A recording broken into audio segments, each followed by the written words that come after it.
On that note, Dr. Janel Anderson.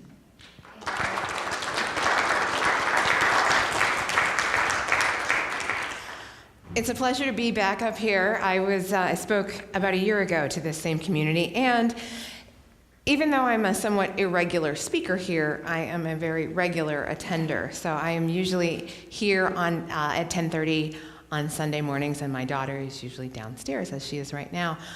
And today, I'm going to be talking about leaning in to your spirituality. And I'd like to tell you a little bit about where this talk came from.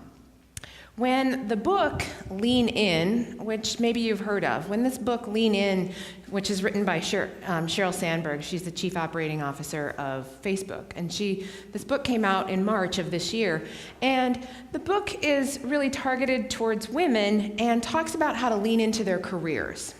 And she points out that there are certain different inflection points in a woman's life, a career woman's life, where it may be very easy to lean back. Maybe if she's contemplating having a family, that might be a good time, or a woman might step back from a promotional opportunity or step back from leaning into their career. And throughout the book, Sheryl Sandberg talks about when is really a good time to keep leaning in. And she talks about, in this example, for women to keep leaning in until they have that baby, or until they're very close to having that baby, not thinking, I may have children 5 years from now, and would this be a good lifestyle choice for me 5 years from now? So she makes a very good case throughout the book and gives a number of really good ideas for women to lean into their career. Well, as Tina mentioned, I'm a coach. As I was reading the book, I kept thinking, all this needs is a coaching program to go along with it. And then, as I was thinking that, I saw that the Women's Club of Minneapolis was hosting an impromptu book club on the book Lean In.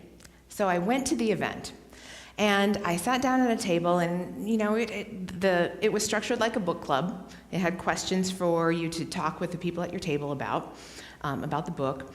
And the person who was seated next to me at the table said, just as we were beginning the discussion, she said, "Okay, before this discussion goes any further, I have a confession to make. I need to tell you who I am." And it turns out the person seated immediately to my left was Paula Goldberg, who happens to be the author's mother-in-law.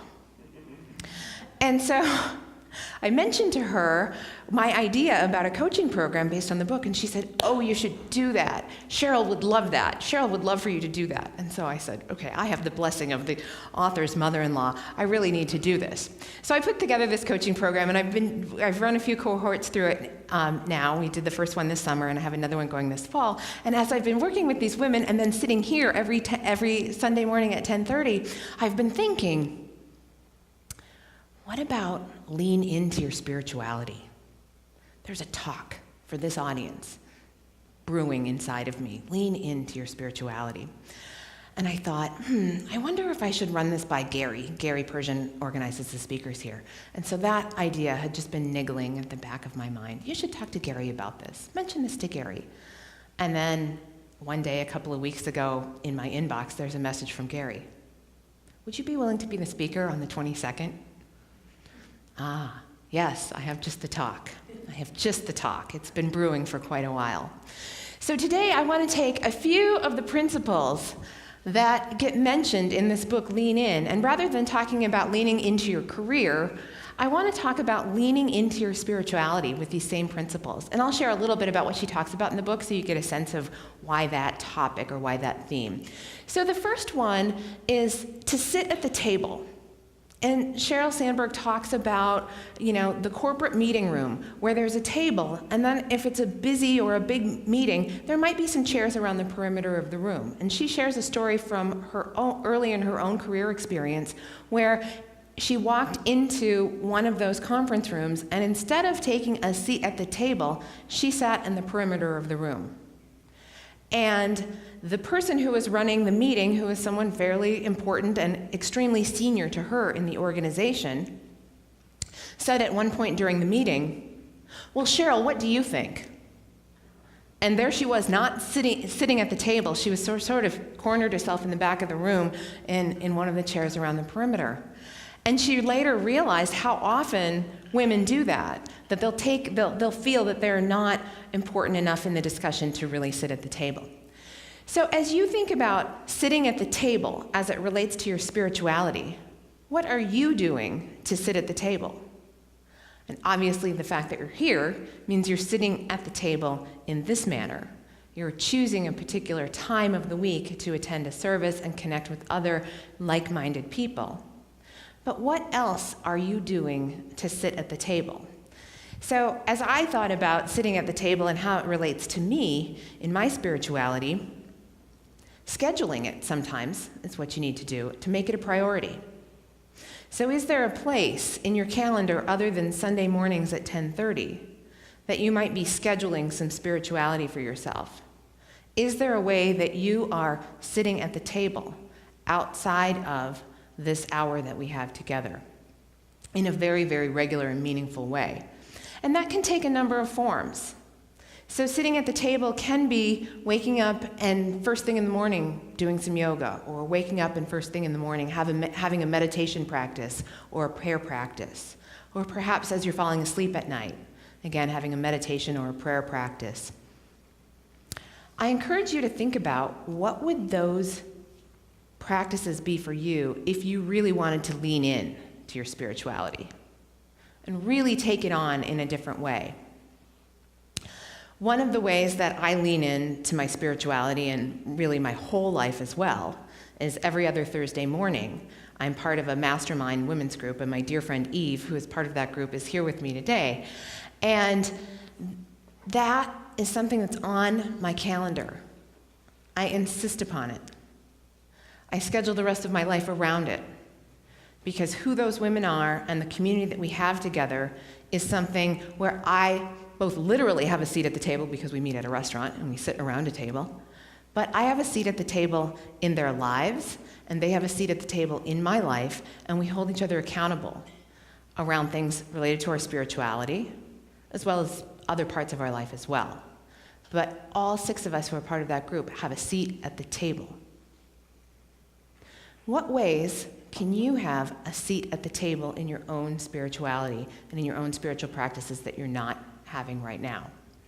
One other idea that you might consider is having a spiritual practice that one author that I appreciate refers to as a morning practice, or his morning hour.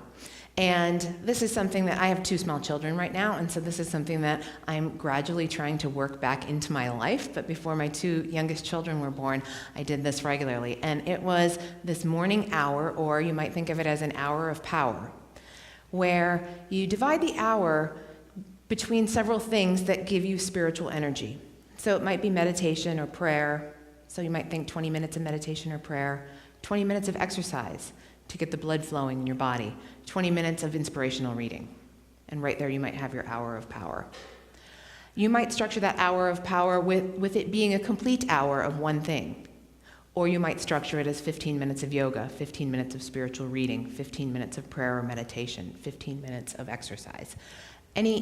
Any way you want to shuffle the pieces together, but that would be an excellent way for you to lean into your spirituality. And if you're taking on something new, I always recommend taking it on in the smallest possible increment.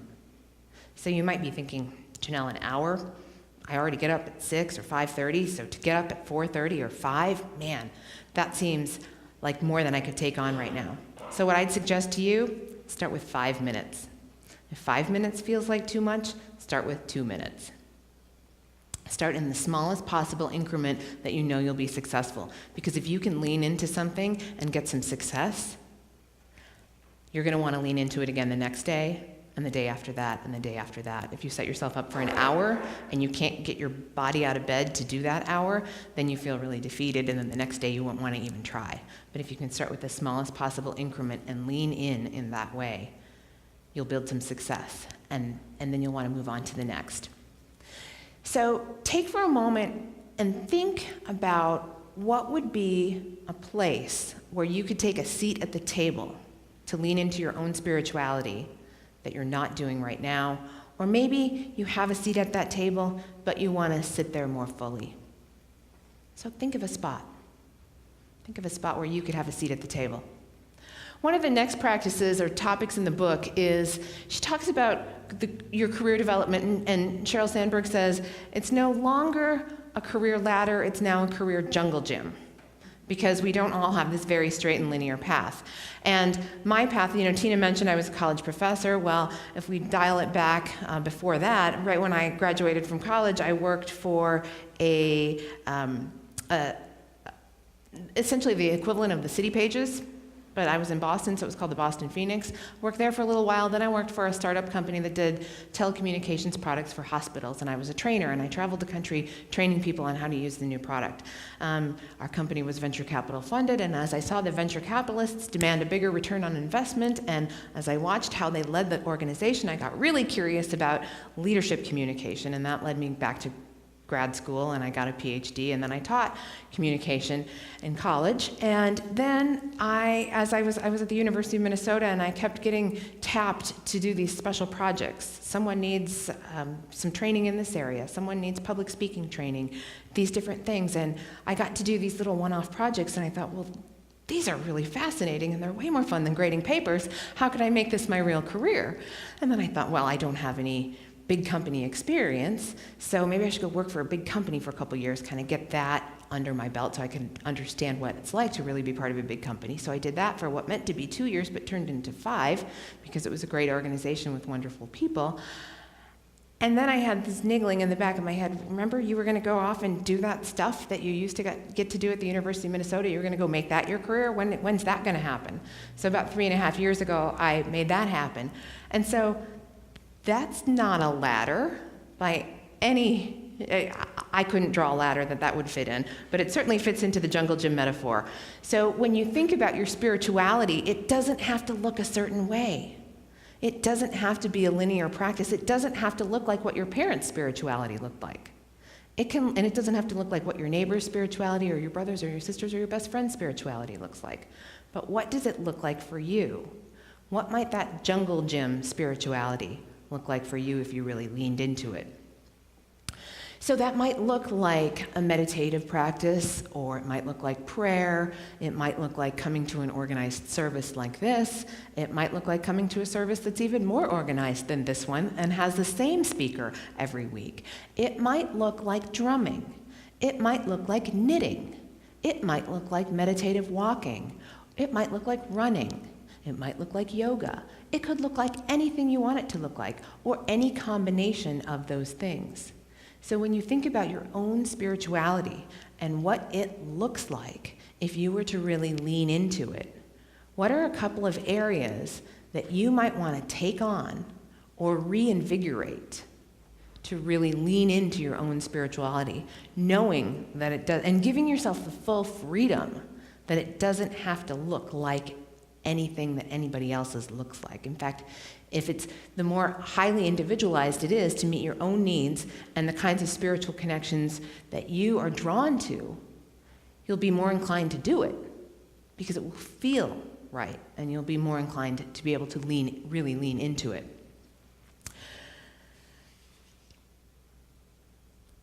A woman that is in one of the coaching groups I lead, it has as part of her career is very musical oriented, and without getting into the details of what she does, which for confidentiality reasons I can't tell you anyway, but she wanted to play her instrument again, and I'll swap out her instrument with not her real instrument, just again so I don't give away any details about who she is. But so she said, I haven't been playing the piano, and that's something that's really important to me. And as I thought about her career path, I thought, well, yeah, I could see that would be really important to you. And she said, part of me just doesn't feel alive anymore because I haven't been playing the piano. So this is a group that meets monthly, and so and it's a group coaching environment, and so in the group coaching environment, she declared to the rest of the group that one of the things she was going to do is start playing the piano again. She came back to the next meeting, and I swear she looked like a different person. And someone said to her, Sally, what have you been doing? You look different. You look younger. You look refreshed. And she just lit up and she said, I've been playing the piano again. I've been playing the piano. And you could just see how that was so tied to her as a spiritual human being, that music moves through her. And that was so important to her spirituality. So she was leaning into her spirituality by going back to the piano and playing the piano again. One of the things in my spiritual practice is meditation. And I have my phone here because I wanted to remind myself to tell you about what I started doing to get myself back into a meditative practice. I downloaded a little app for my phone, and it keeps track of how long I can set a meditation for 5 minutes or 2 minutes. I could set a meditation for 1 minute if I wanted to. And it keeps track of how many days I meditate in a row. And it cumulatively keeps track of how many minutes or hours I've meditated. And it gives nice little quotes at the end of my meditation and at the beginning of my meditation to tee it up for me. And it's a really nice way to sort of play a game with yourself, because it tells me how many days consecutively I have meditated. So I was consistently getting to 3 days, and then something would come up. I would be too busy. I would forget. And it really bothered me that in the little tracking mechanism, it said, how many days I've meditated consecutively, and then what's my record? And I wanted to beat that record. I wanted to lean into it and break my own personal record. So if any of you are runners or swimmers and you're trying to beat your personal best, I was trying to beat my personal best at meditation, which maybe doesn't sound very spiritual or meditative, but I'll tell you what, it got me to lean in. It got me to continue to do it. Now, after having done this, now I'm up to 13 days in a row. So now that I'm up to 13 days in a row, what do I want to do tomorrow? Yeah, find that short little time to meditate. And when the chime goes off to tell me it's done, I don't have to stop, because I very intentionally have my meditation practice set to be now 6 minutes, which is not very long. But in that 6 minutes, I can get grounded and I can get centered, or in those 6 minutes, if I don't get grounded and I don't get centered and the chime goes off at the end, I can continue to sit there until I feel grounded and centered. So in what way can you lean into your spiritual practice? In what small way can you find an opportunity that doesn't have to look like anybody else's for you to take on the next step in the jungle gym that is your spiritual practice? The third area that I want to mention that comes from the book is to make your partner a real partner. And how Sheryl Sandberg talks about this is she talks about the division of domestic labor at home is often that the woman is doing more than 50%. And so she says, if the woman is doing more than 50% of the childcare, house cleaning, cooking, and all the other things that happen on the domestic front, how then can she go into the workplace and really compete on level ground? Because odds are she's going to be the one to field the phone call that says your kid is sick at daycare or school, or there's been an injury or whatever. And she is more than likely going to be the one who leaves work or comes in late because she took the child to the dentist or whatever. So what she really encourages women to do in the book is to make your partner an equal partner. So at home, make sure that your husband or your partner is doing at least 50% or closer to 50% of the domestic labor if you want to be someone who really excels in your career, so that you can have the bandwidth to be fully present and do all of those things. So as I thought about this as it relates to leaning into my spirituality, make your partner a partner, well, my youngest son is too young to come to the program here. My husband graciously takes him every Sunday and goes off and does something with him. They go for a run around Lake Harriet, or they go run some errands or pick up the groceries or something like that. And so I thought about the different ways in which I have enabled my partner to be my partner in my spiritual practice, to give me the time and space that I might need to either do my meditation or to read something that is spiritual and inspirational to me. And I was coming up with a lot of those reasons, or a lot of examples rather, that a lot of ways that I was asking my partner to be my partner in my spiritual practice. But then this morning, as I was reviewing what I was going to say, and I thought, have your partner really be your partner. It struck me. Who is your partner in your spiritual practice? It's not your spouse. It's spirit, God, universe. Have your partner be your partner. So what does it look like if you really ask spirit, God, universe to partner with you in your spirituality? What does that partnership look like? So that partnership opens up, say, a meditative practice or a prayer practice, a yoga practice, a running practice, a drumming practice in an entirely different way.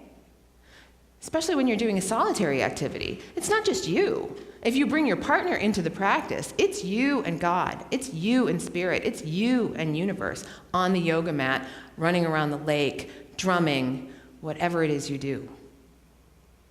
So what would it look like for you if you really started to partner with your partner in your spirituality and leaning into your spirituality? As I was preparing for this talk, I drew a card out of a Tao deck that I have, and I drew the card Patience. And I thought about, when you're leaning into your spirituality, you can want to, when you're leaning into anything really, you can want to accomplish a lot fast. And so I thought it was perfect that I drew the card Patience, and I'll read to you what the card says. It says, watch water drop onto the rock beneath it. One drop does nothing, but many drops over time create a hole in the rock. Such is the power of patience. When we're leaning into something newly, we're recommitting ourselves to it. And when we recommit to something, we've got some energy around it, some positive energy, and we may want to see things happen fast. We may want to see ourselves become enlightened overnight. We may want to see ourselves become much more able to transcend into a new arena of consciousness. And we may want it to happen quickly. But it doesn't happen quickly. It happens like the drop of water making the hole in the rock. It happens like the 5 or 6 minute meditation practice. And soon 5 minutes becomes 10 minutes. And 10 minutes becomes 20 minutes. And eventually that meditation practice takes on a whole new relationship with spirit. A whole new relationship, a whole new partnership with your spiritual partner. So again, think for yourself, what does it mean if you were to really become in partnership with your partner? In partnership with God, in partnership with spirit.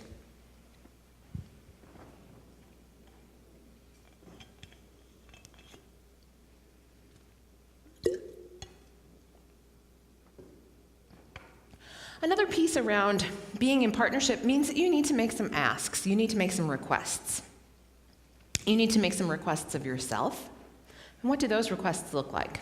If I want to say, I'm going to lean into my spirituality, I'm going to partner with my partner, I'm going to take on a new practice. I'm going to add meditation or prayer to my practice. What would that look like? Circling back to what I mentioned at the beginning, scheduling time for it.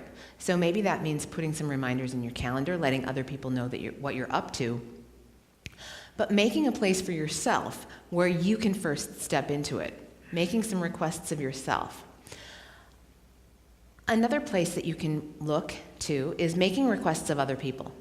Who are your friends? Who are your family members? Who are your neighbors? How might they support you in partnering with spirit, in creating this time and space for yourself? Maybe you say, there's something about putting together a small book group around a spiritual reading that feels like the right thing to do. I feel called to do that. What would that look like? Who would you invite? How would that start to take shape? Making requests of other people is a great way to start to invigorate your spiritual practice. And partner with your partner by partnering with other people. And finally, partnering with institutions, partnering with groups like this, partnering with other groups that are already set up, whether it's a running group, a drumming group, a meditative group, partnering with the groups that already exist so that you can hold yourself accountable. Because I can guarantee you that If I didn't come and sit in one of these seats every Sunday morning at 10:30 for a number of weeks, here and there, I'm not here. But if I was gone for a number of weeks and I ran into one of these other people who regularly sit in these seats at 10:30 in the morning at one of the stores in Linden Hills or at Lund's or something like that, I think I'd get from Tina, Janel, I haven't seen you for a while. Where are you? So connecting with a spiritual practice and connecting with spirit and partnering with your partner extends to a larger community. When you think about the meditative power that prayer has or that meditation has, when a large group of people are doing it all at the same time with the same intention, that is massive energy. That kind of partnership can't be done alone. It can be done alone if you're at home, you know that somewhere out in the world other people are praying, meditating, connecting with spirit at the same time you are. But the power that it has when we're right together in the same room is remarkable. So you can partner with your partner in a larger community setting. I'd like for you to start to think about what's one small area that you might take on to lean into your own spirituality. Something that I've said has triggered an idea in your mind. Oh, there is that drumming circle that I could be part of. Oh, there is that meditative practice I've been wanting to do. Oh, there is that fill in the blank. What is it for you? I want you to think of one. It can be small but significant. It can be meaningful, medium and meaningful.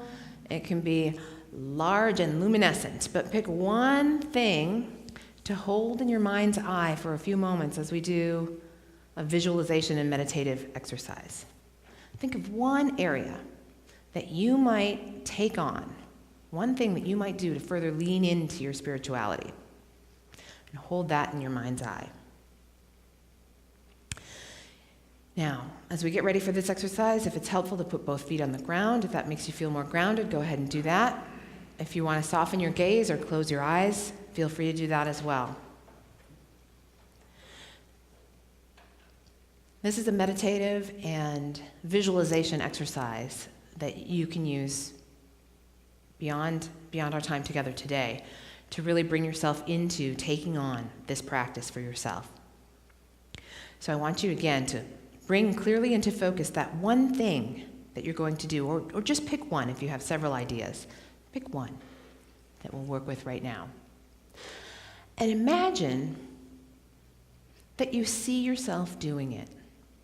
In your mind's eye, see yourself doing this one thing. Whether it's meditation or yoga or running or drumming or prayer. See yourself doing it. And specifically, I want you to think of 3 things that you see in your field of vision as you see yourself doing it. Maybe it's the setting that you're in. Maybe it's the clothing that you're wearing. Maybe it's the others who are gathered to do that same thing with you.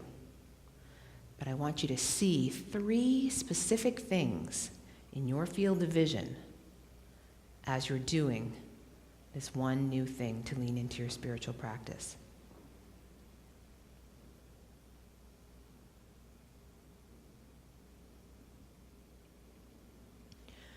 The more vividly you can see those 3 things, the more powerful this technique works. So see those 3 things. Repeat them to yourself several times.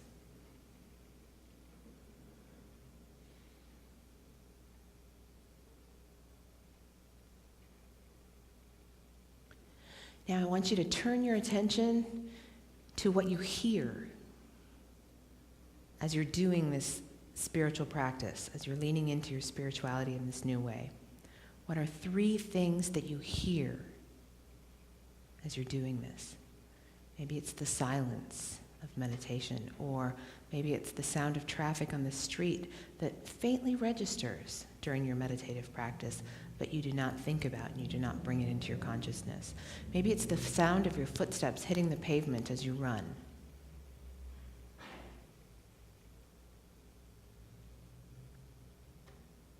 Maybe it's the sound of chimes going off on your cell phone as you use a new tool or a new app to meditate. Think of 3 things that you hear. And again, repeat them to yourself several times.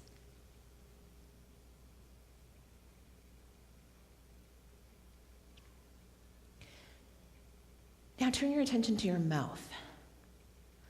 And I want you to listen for 3 things you hear yourself saying about this new spiritual practice. Maybe one of the things you hear yourself saying is making a request to someone else to give you the time to do it. Maybe you hear yourself saying to a friend some new insights or some new areas of openness that have come to you after doing this new thing.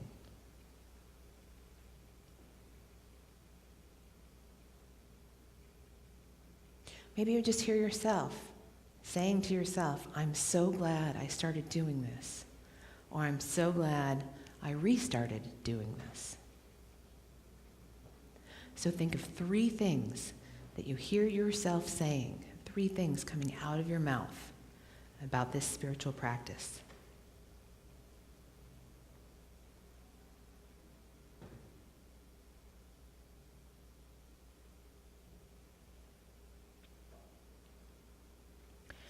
Now I'd like you to think of 3 things that you smell during this spiritual practice. The olfactory sense is a very powerful one. Sometimes it's hard to remember when we're not currently faced with those smells, how powerful they can be. Maybe it's the smell of candles.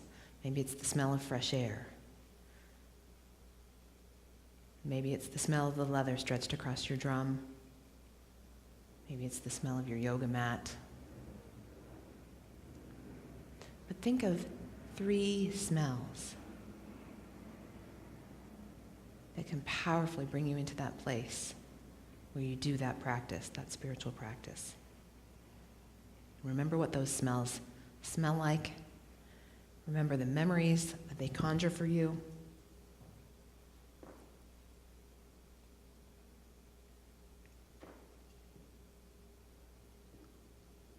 And repeat those 3 smells to yourself one final time.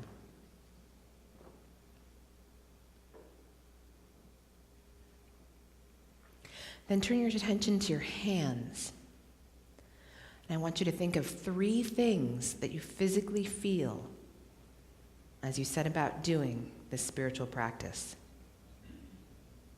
Maybe it's the feeling of the clothing that you wear when you do this exercise, this particular practice.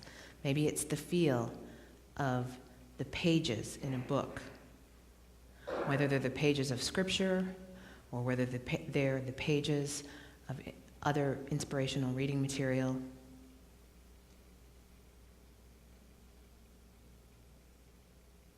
Think of 3 different things that you feel with your hands. The tactical sensation of actually doing this spiritual practice.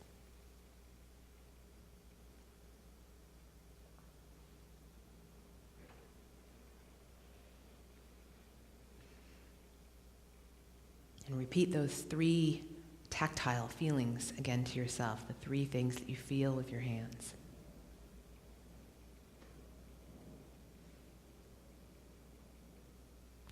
Now you've pulled this entire experience into your body with all 5 senses. Now, take just a moment to drop even deeper into the sensation of doing this particular spiritual practice. And we're going to spend just a minute or so in that deeper drop-down space.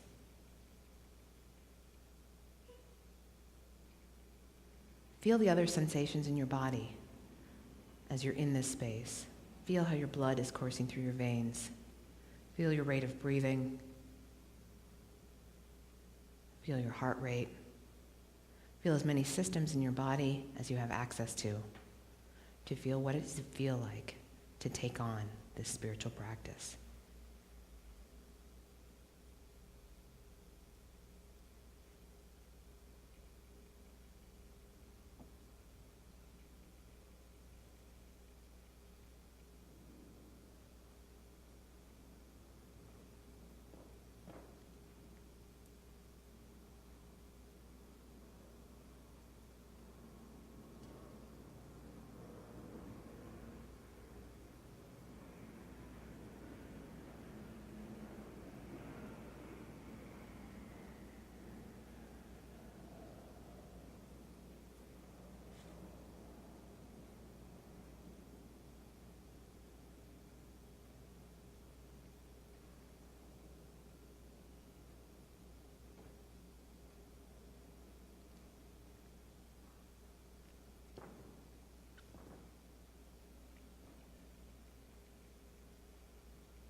Take a couple of deep breaths and then come out of the meditative state.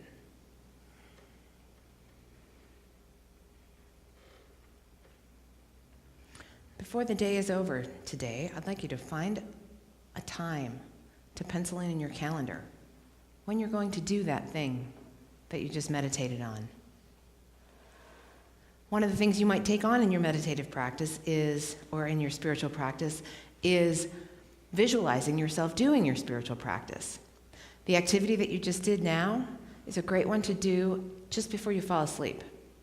It imprints on your consciousness that which you just pulled back into your mind's eye. And from a technique standpoint, we just went through the 5 senses. I asked you what you saw, what you heard yourself saying, what you smelled, and what you felt. So you can access that by just going through the 5 senses, and it works on anything that you want to take on and visualize and start doing in a more meaningful way. As I think about leaning into your spirituality and making your partner, Spirit, God, Universe, your partner, coming back full circle to getting a seat at the table, have Spirit, God, Universe, allow them to have a seat at your table. Make the space for them to have the seat at your table. And think about how that might look for you and what might be a visual reminder of that. One of the things that Jeff Bezos, who leads Amazon, Amazon.com, one of the things that he does in all of his management meetings is he leaves an empty chair at the table. And that empty chair is meant for the other people in the room to visualize the customer. And the customer is virtual in their case, so the customer is never physical in their location, but so an empty chair is a perfect representation of that. What might be the equivalent for you to create some sort of visual representation of Spirit having a seat at the table? Maybe it's an area in your home where you have a book, maybe it's a spiritual text or scripture that you go back to regularly, that you have it displayed in an area where you will see it. Maybe it's an area in your home that you have set up as an altar. Maybe it's a special candle that you burn when you're doing a spiritual practice. But a visual representation where Spirit has a seat at your table. You have a seat at your own table, creating your own spiritual practice, but leave a seat there for Spirit to join you as well.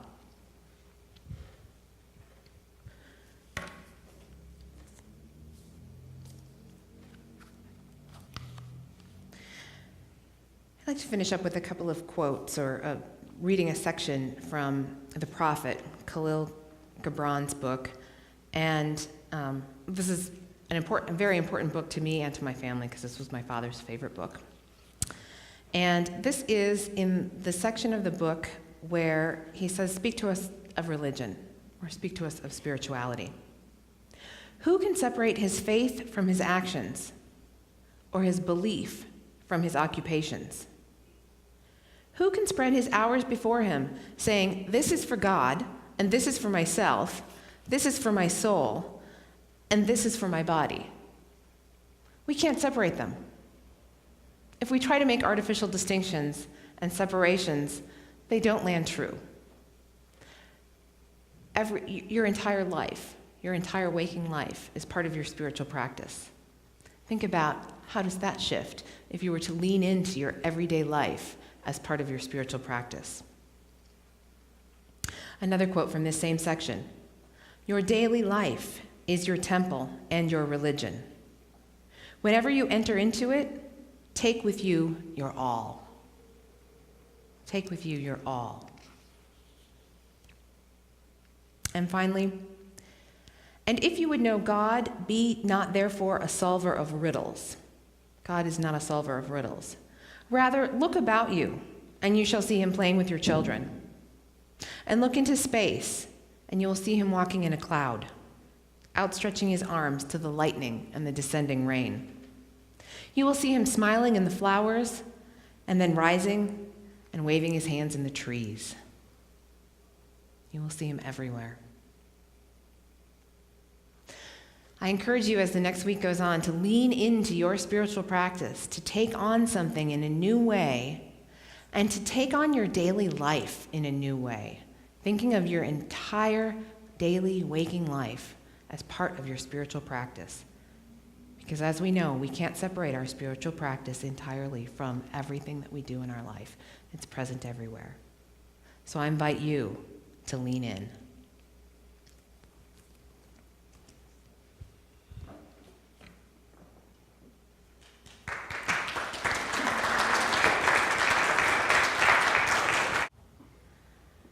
Okay, feel the connection between you and the people on either side of you.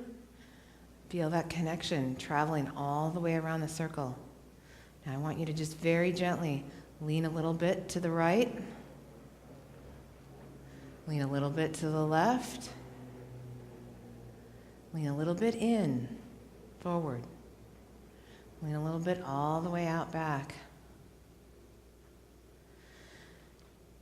Stand straight and tall. Feel the energy of you leaning. Lean again to the right. Feel that the person on your left has you. If you were to lean too far, they've got you. Lean to the left. Feel that the person on the right has you. If you were to lean a little too far, they'd catch you. Take that sensation of feeling that someone's got you, feeling that sense of connectedness as you lean into your spirituality in the coming week.